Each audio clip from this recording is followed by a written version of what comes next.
والصلاة والسلام علی من کان نبیا وآدم بین الماء والتین اما بعد فاعوذ باللہ من الشیطان الرجیم بسم اللہ الرحمن الرحیم۔ ہدیہ درود پیش کیجیے۔ اللہم صلی علی سیدنا و مولانا محمد وعلی آلہ وعترتہ بعدد کل معلوم لک۔ آج کا ہمارا درس قرآن سورہ آل عمران کی آیت نمبر 146 سے شروع ہو رہا ہے۔ اس میں اللہ رب العزت فرماتے ہیں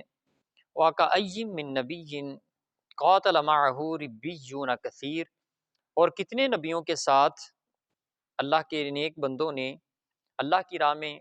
قتال یعنی جہاد کیا۔ فَمَا وَهَنُوا لِمَا أَصَابَهُمْ فِي سَبِيلِ اللَّهِ وَمَا ضَعُفُوا وَمَا اسْتَكَانُوا، تو اللہ کی راہ میں مصائب پہنچنے کی وجہ سے وہ سست نہ ہوئے اور نہ ہی وہ کمزور پڑے اور نہ ہی وہ کسی سے دبے۔ واللہ یحب الصابرین، اور اللہ صبر کرنے والوں کو دوست رکھتا ہے۔ اس آیت میں اللہ رب العزت نے جو سابقہ انبیاء تھے ان میں جو لوگ ان کے ساتھ معاون رہے قتال کے اندر، جہاد کے اندر، حضور علیہ الصلوۃ والسلام سے پہلے، ان کے متعلق اللہ رب العزت نے ان کی شجاعت، ان کی بہادری بیان فرمائی کہ پچھلے انبیاء کے ساتھ بھی ایسے لوگ تھے کہ جو ڈٹ جانے والے تھے اور وہ ان کے معاون ثابت ہوتے تھے جہاد کے اندر۔ تو یہ اس آیت کو نازل کرنے کا جو مقصد تھا وہ اصل میں مسلمانوں کی حوصلہ افزائی تھی۔ غزوہ احد کے فوراً بعد یہ نازل ہونے والی صورتیں آیتیں ہیں جو ہم نے کل بھی پڑھی اور آج بھی اسی کا ہی آگے ذکر چل رہا ہے۔ چونکہ پاؤں اکھڑ گئے مسلمانوں کے، تو اللہ رب العزت نے پچھلی امتوں میں سے جو ثابت قدم تھے ان میں بھی ایسا ہوتا تھا، بتقاضۂ بشریت ہو جاتا تھا کہ کبھی یلغار آتی تھی تو پاؤں اکھڑ جاتے تھے۔ تو ان کو اللہ رب العزت نے ان قوموں میں جو ثابت قدم رہے ان کی مثال صحابہ اکرام کو پیش کی کہ پچھلی امتوں میں ثابت قدم رہنے والے لوگ تھے، تو ان کو بھی دیکھ لیجئے، ان کو بھی دیکھا جائے۔ ویسے تو حضرت موسیٰ علیہ السلام کی قوم میں یہ موجود تھا واقعہ کہ جب ان سے کہا گیا اللہ کی راہ میں قتال کے لیے، جہاد کے لیے، تو انہوں نے کہا کہ اے موسیٰ، آپ اللہ کے بڑے نیک، برگزیدہ اور بڑے لاڈلے پیغمبر ہیں، وہ اللہ آپ کے بڑے ناز نخرے اٹھاتا ہے، تو اللہ کے لیے تو ایک حرف کن کی مار ہے یہ سارے کاف، آپ جائیں اور اللہ سے کہیے تو آپ اور آپ کا اللہ ان کے لیے کافی ہو جائے گا۔ ایسے بھی ہی تھے، لیکن ایسا نہیں ہے کہ سبھی ایسے تھے، کیونکہ قرآن مجید نے کہا کہ پچھلی امتوں میں بڑے ثابت قدم اور ڈٹ جانے والے لوگ تھے، اور یہ صحابہ کرام کو مثال دی، صحابہ کرام کو بتایا جا رہا ہے کہ ان کو دیکھیں، یعنی ان کی ثابت قدمی سے نصیحت اور سبق لیں۔ اس کا مطلب ہے کہ ایسے لوگ پچھلی امتوں میں بھی موجود تھے جو اللہ کے راستے میں ڈٹ جانے والے تھے۔ وَمَا كَانَ قَوْلَهُمْ إِلَّا أَن قَالُوا رَبَّنَا اغْفِرْ لَنَا ذُنُوبَنَا وَإِسْرَافَنَا فِي أَمْرِنَا وَثَبِّتْ أَقْدَامَنَا وَانصُرْنَا عَلَى الْقَوْمِ الْكَافِرِينَ، اور ان کی دعا صرف یہی تھی کہ اے ہمارے رب، ہمارے گناہوں کو معاف فرما،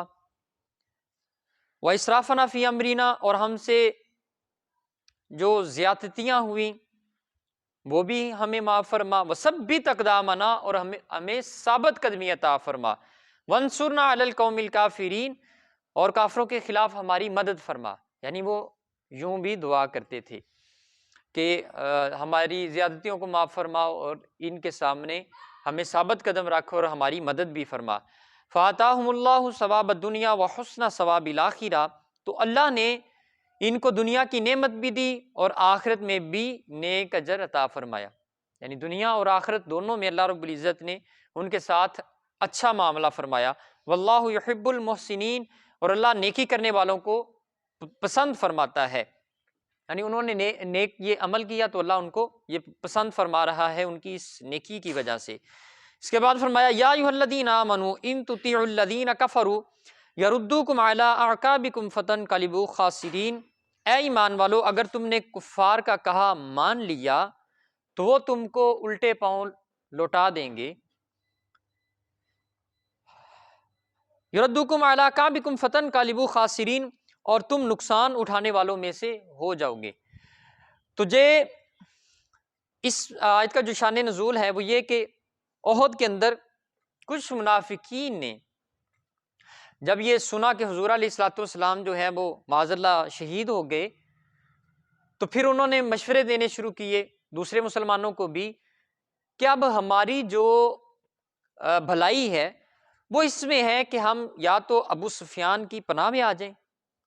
یعنی وہ حضرت ابو سفیان تب تک مسلمان نہیں تھے اور وہ اس لشکر کی کمانڈ ان کے پاس تھی. 7 کفار کے جو علم بردار تھے وہ ایک کے بعد مرتے رہے، جو سپہ سالار تھے، ایک مرتا تھا دوسرا پرچم اٹھا لیتا تھا. مسلمانوں کا پہلے حملہ بڑا تیز تھا اور اس نے ایک دفعہ جو ہے وہ کفر کی صفیں الٹ دی تھیں. 7 سپہ سالاروں کا مر جانا ایک کے بعد ایک یہ کوئی معمولی بات نہیں ہے. تو وہ ایسا ہی ہوا تھا ان کے ساتھ، ایک مر رہا تھا سپہ سالار تو دوسرا پرچم اٹھا لیتا تھا. وہ بھی بڑی پوٹینشیل کے ساتھ تھے کیونکہ ان کو بدر کا غصہ بھی تھا، تو وہ اسی پہ ہی اٹکے ہوئے تھے، یا مرو یا مار دو. تو ایک کے بعد ایک جو ہے وہ سپہ سالار ڈنڈا اٹھانا شروع کر دیتا تھا، تو 7 لگاتار ان کے سپہ سالار مارے گئے. یہ آخر میں جو حضرت ابو سفیان تھے، تو یہ منافقین نے مشورہ دیا کہ اب ہم ابو سفیان کی پناہ میں آ جائیں، یا ہم جس دین پہ پہلے تھے، کوئی مطلب کہ یہودی تھا، کوئی نصرانی، یا جو مشرک تھا، جس دین سے ہم آئے ہوئے ہیں اس دین پہ ہم واپس چلے جائیں. یہ انہوں نے مشورہ دینا شروع کیا. تو اللہ رب العزت نے یہ آیات جو ہے وہ نازل فرمائی کہ اے ایمان والو اگر تم ان کی پیروی کرو گے، یعنی یہ جو مشورہ دینے والے تمہیں دے رہے ہیں ان کی اگر پیروی کرو گے تو تم نقصان اٹھانے والے ہو جاؤ گے. بل اللہ مولاکم، اور اللہ تمہارا مددگار ہے. وَهُوَ خَيْرُ النَّاصِرِينَ، اور سب سے بہتر مدد فرمانے والا ہے، یعنی اس سے بڑھ کے کوئی اچھے انداز میں مدد نہیں کر سکتا. سَنُلْقِي فِي قُلُوبِ الَّذِينَ كَفَرُوا الرُّعْبَ بِمَا أَشْرَكُوا بِاللَّهِ مَا لَمْ يُنَزِّلْ بِهِ سُلْطَانًا، ہم ان قریب کافروں کے دل میں تمہارا روب ڈال دیں گے. بِمَا أَشْرَكُوا بِاللَّهِ مَا لَمْ يُنَزِّلْ بِهِ سُلْطَانًا، کیونکہ انہوں نے اللہ کے ساتھ اس چیز کو شریک کیا جس کی اس نے کوئی سند نازل ہی نہیں کی. وَمَأْوَاهُمُ النَّارُ وَبِئْسَ مَثْوَى الظَّالِمِينَ، اور ان کا ٹھکانہ دوزخ ہے اور ظالموں کا کیا ہی برا ٹھکانہ ہے. تو اس آیت میں اللہ رب العزت نے پہلے اپنا مددگار ہونے کا مسلمانوں کو یہ یقین دلایا کہ اللہ رب العزت تمہاری مدد کرنے والا ہے. اگر تمہیں آج جو ہے وہ شکست کا سامنا ہو رہا ہے تو اللہ رب العزت تمہیں فتح بھی عطا فرمائے گا. تلک الایام نداولها بین الناس، جیسے ہم نے کل پڑھا کہ اللہ رب العزت فرماتے ہیں کہ یہ دن جو ہے تنگی کے اور خوشحالی کے یہ میں پھیرتا ہوں. یہ گردش میں رہتے ہیں، ہمیشہ ایک جیسے ایک کے دن نہیں رہتے. فرمایا کہ ہم عنقریب روب ڈال دیں گے، یعنی یہ روب کا جو ہونا ہے یہ بھی اللہ رب العزت کی طرف سے ایک عطا ہے کہ وہ کسی بھی شخص کا روب جو ہے وہ دوسروں کے اندر ڈال دیتا ہے. اب مکھی سے کوئی نہیں ڈرتا، مکھی کا کیا روب ہے، لیکن وہ دوسری ایک مکھی ہے شہد کی، اس کا ڈنگ نکال بھی دیں نا، اس کا روب وہاں پہ ہی ہے، اس کا روب پھر بھی برقرار رہتا ہے. پھر بھی اگر وہ قریب آئے گی تو ایک دفعہ آپ جھول جائیں گے کہ یہ کہیں کاٹ نہ جائے. لیکن یہ ایک اللہ رب العزت کی یہ بھی قدرت کا کرشمہ ہے کہ وہ چھوٹی سی چیز کا روب جو ہے وہ بنا دے اور بڑی سے بڑی چیز کا بھی روب نہ بنائے، یہ بھی اس کی قدرت ہے. بھینس سے کوئی نہیں ڈرتا، کتنا وزن ہے، شیر سے ڈرتے ہیں اس سے کم ہوتا ہے، تو یہ روب ہے. وَلَقَدْ صَدَقَكُمُ اللَّهُ وَعْدَهُ إِذْ تَحُسُّونَهُم بِإِذْنِهِ، اور بے شک اللہ نے تم سے کیا ہوا وعدہ سچا کر دیا جب تم ابتدا میں اس کے اذن سے کافروں کو قتل کر رہے تھے. یعنی مسلمانوں سے یہ وعدہ کیا گیا تھا اللہ رب العزت کی طرف سے کہ وہ تمہاری مدد فرمائے گا. غزوہ احد سے پہلے یہ وعدہ کیا گیا تھا کہ اللہ کی مدد تمہارے لیے موجود ہوگی۔ تو اللہ رب العزت نے اس کے متعلق فرمایا بے شک اللہ نے تم سے کیا ہوا وعدہ سچا کر دیا، اور جب تم ابتدا میں اس کے اذن سے لڑ رہے تھے تو وہ تمہاری مدد کر رہا تھا۔ حتیٰ اذا فشلتم وتنازعتم فی الامر وعصیتم من بعد ما اراکم ما تحبون، حتیٰ کہ جب تم نے راہ فرار اختیار کی تو رسول اللہ صلی اللہ علیہ وآلہ وسلم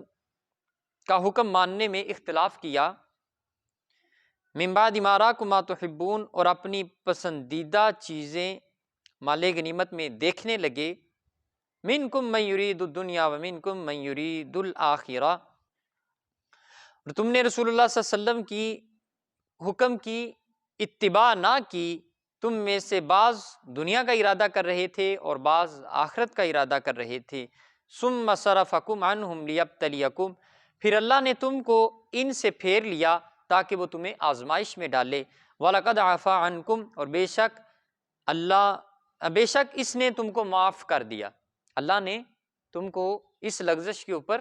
معاف کر دیا، وَاللَّهُ ذُو فَضْلٍ عَلَى الْمُؤْمِنِينَ، اور اللہ ایمان والوں پر بہت فضل کرنے والا ہے۔ اب اس آیت میں اللہ رب العزت نے پہلے تو اپنے وعدے کو یاد دلایا کہ میں نے وعدہ کیا تھا کہ آپ کی مدد غزوہ احد میں کی جائے گی، اور فرمایا کہ جب تم لڑ رہے تھے ان کے خلاف تو اللہ کی مدد تمہارے شامل حال تھی۔ دو لوگ حضرت مولا کائنات حضرت علی رضی اللہ تعالیٰ عنہ اور ان کے ساتھ ایک اور صحابی تھے، یہ ان اکثر جو کفار کے سپہ سالار مارے گئے وہ انہی کے ہاتھوں مارے گئے،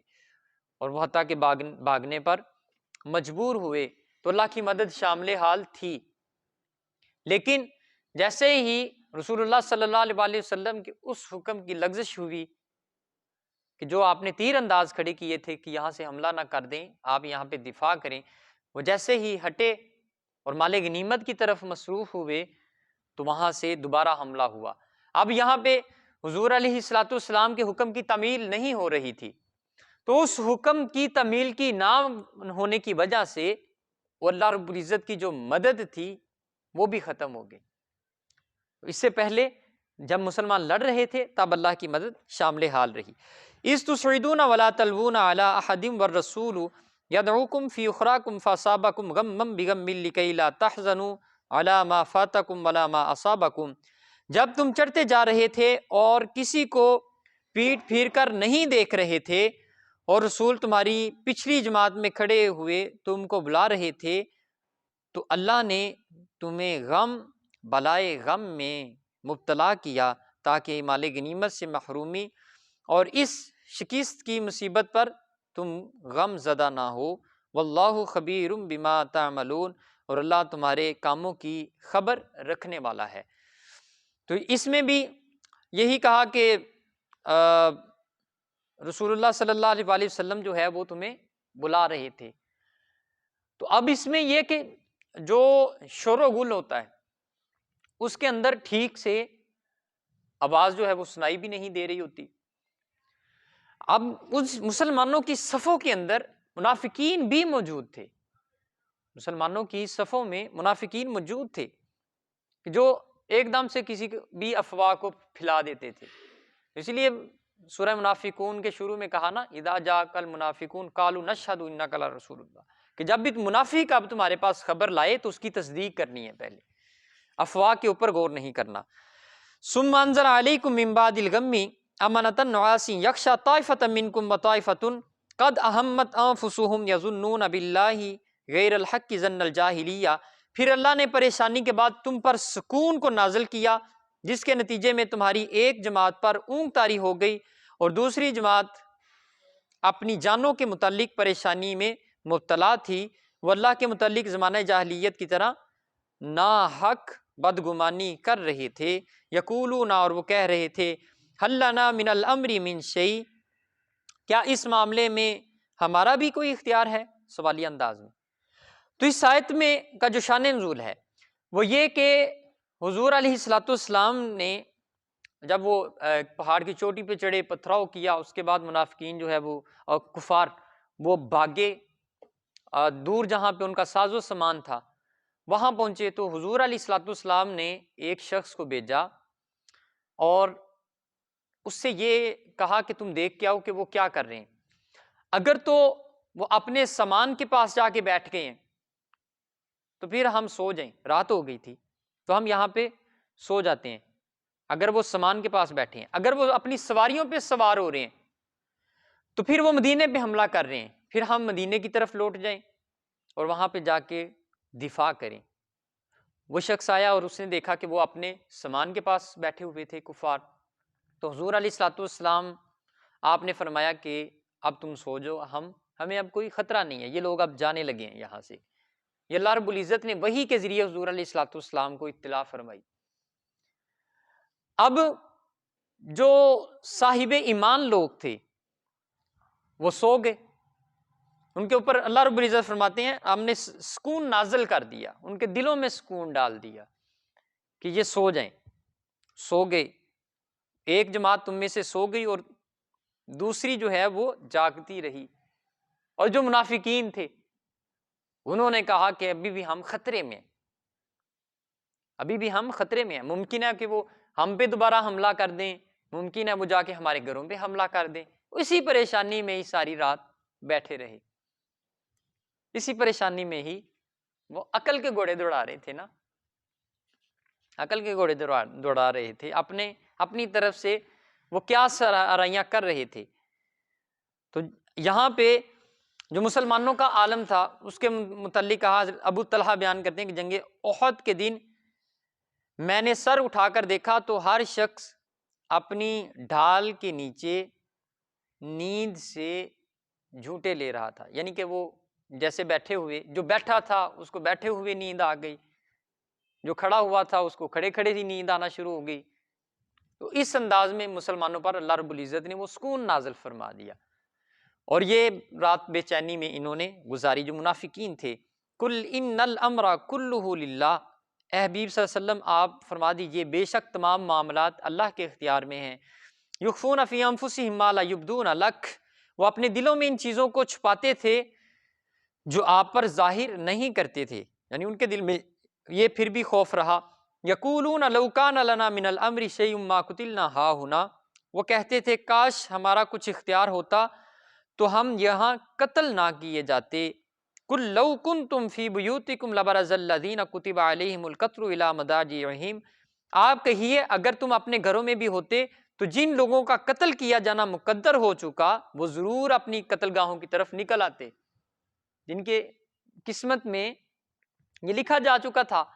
کہ یہ مارے جائیں گے. تو اگر تم گھروں میں ہی رہتے، نہ آتے غزوہ احد میں، منافقین سے یہ خطاب ہے، تم غزوہ احد میں نہ بھی آتے تو تمہاری تقدیر تمہیں لے آتی یہاں پہ. وَلِيَبْتَلِيَ اللَّهُ مَا فِي صُدُورِكُمْ وَلِيُمَحِّصَ مَا فِي قُلُوبِكُمْ، اور یہ اس لیے ہوا کہ اللہ تمہارے دلوں کی باتوں کو آزمائے، ظاہر کرے اور تمہارے دلوں کو وسوسوں اور اندیشوں سے صاف کر دے. واللہ علیم بذات الصدور، اور اللہ دل کی باتوں کو خوب جاننے والا ہے. ان الذین تولوا منکم یوم التقى الجمعان انما استزلهم الشیطان ببعض ما کسبوا، بے شک جس دن دو فوجیں ایک دوسرے کے مقابل ہوئیں، اس دن جو لوگ تم میں سے پھر گئے تھے ان کے بعض کاموں کی وجہ سے شیطان ہی نے ان کے قدموں کو لغزش دی. وَلَقَدْ عَفَا اللَّهُ عَنْهُمْ، اور یقیناً اللہ نے ان کو معاف کر دیا. ان اللہ غفور حلیم، بے شک اللہ بخشنے والا اور بڑے حلم والا ہے. اس میں اللہ رب العزت نے جن صحابہ کرام سے وہ لغزش ہوئی جو اپنی جگہ سے ہٹے ان کی معافی کا اعلان فرمایا. اب عام مسلمانوں کے لیے، ہمارے لیے یہ جائز نہیں کہ ہم ان کی کردار کشی کریں. اگرچہ یہ لغزش ہے، وہ اپنی جگہ سے ہٹ گئے، حضور علیہ الصلوۃ والسلام کے حکم کی تعمیل نہیں ہو سکی، لیکن یہی صحابہ کرام ہیں جنہوں نے گردنیں کٹوائی بھی ہیں، حضور علیہ الصلوۃ والسلام کے لیے. اور اللہ رب العزت انہی کے متعلق فرماتے ہیں کہ یہ جو لوگوں میں پکیزہ دل والے لوگ ہیں وہ حضور صلی اللہ علیہ وسلم کے صحابہ کرام ہیں. والسابقون الاولون من المہاجرین والانصار، جو مہاجرین اور انصار میں سے لوگ ہیں یہ اللہ سے راضی ہیں اور اللہ ان سے راضی ہے. ٹھیک ہے، بہرحال جو اس حوالے سے یہ اصل میں سبق ہے، تعلیم امت ہے، امت کو بتانا مقصد ہے کہ حضور علیہ الصلوۃ والسلام کی جو حکم عدولی ہے اس کا نقصان کیا ہے، اس کے پیچھے حکمت کیا ہوتی ہے، نقصان کیا ہوتا ہے۔ تو یہ اصل میں ہمارے لیے سبق جو سیکھنے والا ہے وہ یہ ہے، نہ کہ ہم صحابہ کرام کی کردار کشی جو ہے اس کو شروع کر دیں۔ دعا ہے جو کچھ بھی ہم نے پڑھا سنا سمجھا اللہ رب العزت اس پہ عمل کی توفیق عطا فرمائے، اور جو نہیں سمجھ سکے اللہ رب العزت وہ بھی سمجھنے کی توفیق دے۔ وما توفیقی الا باللہ۔